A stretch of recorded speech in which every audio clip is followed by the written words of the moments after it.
Ang Department of Public Works and Highways (DPWH) ay pumasok sa isang makabuluhang yugto sa pagtatayo ng 2.3 kilometers Twin Tube Tunnel, ang magiging pinakamahabang road mountain tunnel sa Pilipinas na naghahatid bilang isang pangunahing tampok ng 45.5 kilometers, 4 na linya ng Davao City Bypass Construction Project (DCBCP). At bago natin ituloy, kung ikaw ay bago pa lang sa aking YouTube channel ay huwag kalimutan mag-subscribe at i-click na rin ang bell icon para lagi kang updated sa mga bago kong upload video. Ang flagship infrastructure na ito ay naglalayong gawing makabago ang network ng transportasyon ng bansa at suportahan ang inclusive development sa ilalim ng mas malawak na pananaw. Ayon sa DPWH Senior Undersecretary na si Emil K. Sadain, ang DCBCP ay nakumpleto kamakailan ng isang pangunahing milestone, dahil ang mga dulo ng Hilaga at timog na portal ng northbound tunnel ay sa wakas ay konektado.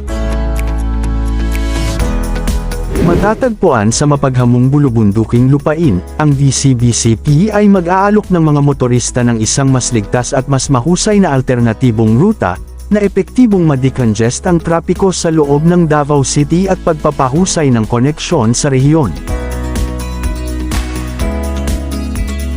Sa kanyang ulat sa DPWH Secretary Manuel Bonoan, nabanggit ni Undersecretary Sadain na ang breakthrough ng konstruksyon ng northbound tunnel, kasama ang patuloy na gawa ng paghuhukay para sa natitirang 202 metro ng timog na tunnel na ngayon ay 71% na nakumpleto ay nagmarka ng makabuluhang pag-unlad sa madiskarteng proyekto na ito.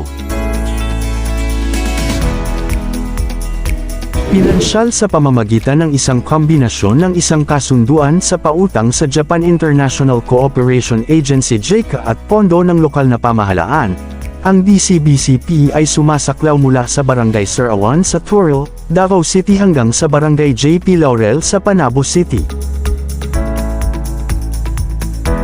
Kapag nakumpleto, inaasahan na magmaneho ng paglago ng ekonomiya, pagbutihin ng logistic, at ikonekta ang mga komunidad at makakatulong sa paglago ng ekonomiya ng Davao. Noong April 11, 2025, pinangunahan ng Senior Undersecretary Sadain ang isang inspeksyon ng Road Mountain Tunnel sa ilalim ng Package Contract, CP1-1, na sumasaklaw sa 10.7 kilometers at ngayon 58.7% na nakumpleto ng Shimizu Cult Icon Tokinaka Joint Venture. Sinuri din ng grupo ang pag-unlad ng CP2-1, na kasama ang ilang mga tulay na itinayo ng Cavdil, West Sea, Coastland Joint Venture, na may suporta mula sa UPMO project managers na si Joselito Reyes, at marami pang iba. Ang mga lokal na pinondohan na bahagi ng bypass road sa ilalim ng CP2-1 at CP2-2 ay 72.83% at 63.89% na nakumpleto, ayon sa pagkakabanggit.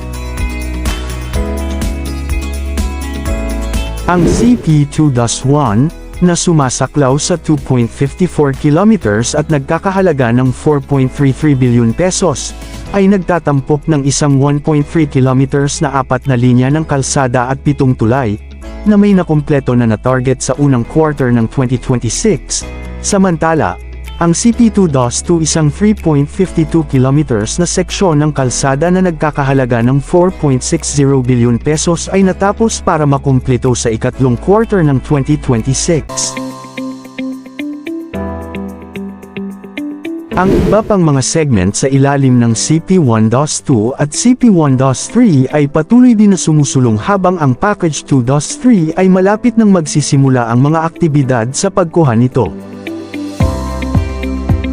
Kapag nakumpleto, ang Davao City Bypass ay magbabawas ng oras ng paglalakbay sa pagitan ng Toril at Panabo City mula sa 1 oras at 44 na minuto hanggang 49 na minuto lamang, pinasisigla ang aktibidad sa pang-ekonomiya, pagpapalawak ng mga oportunidad sa negosyo, at pagpapalakas ng turismo sa buong rehiyon ng Davao at Mindanao.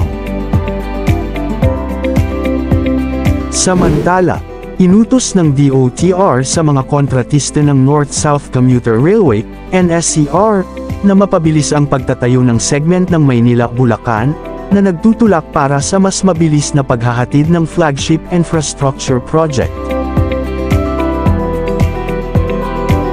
Sinabi ng Department of Transportation, DOTR, na buong operasyon para sa North-South Commuter Railway, NSCR, ay malamang na maaantala ang 4 na taon matapos ang paghagupit ng 50% na rate ng pagkumpleto hanggang sa kasalukuyan para sa segment ng Manila-Clark.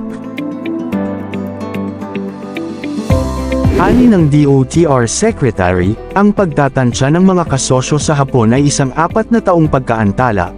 Ang aming paunang petsa ng pagkumpleto ng target ay 2027 para sa buong linya na maging pagpapatakbo.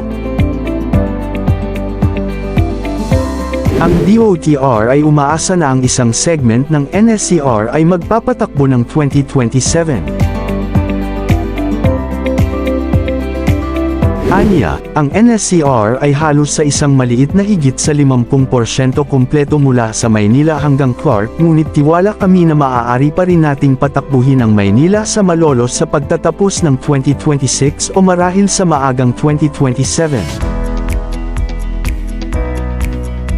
Ang 147 kilometers NSCR ay makokonekta sa Malolos, Bulacan kasama ang Clark International Airport, at Tutuban, Maynila kasama ang Calamba, Laguna. Ang 873 bilyong pesos proyekto ay pinondohan ng Japan International Cooperation Agency, JICA at ang Asian Development Bank. Magkakaroon ito ng 35 istasyon at 3 depo. Sabi ni Dizon, sa katunayan, ang mga tren ay handa na para sa paghahatid sa taong ito. Gayunpaman, ang mga pagkaantala ay dahil sa mga gawa sa sibil at konstruksyon. Kapag ganap na pagpapatakbo, ang NSCR ay inaasahang mabawasan ang oras ng paglalakbay sa pagitan ng Clark at Calamba hanggang 2 oras, laban sa kasalukuyang 4 hanggang 4.5 na oras.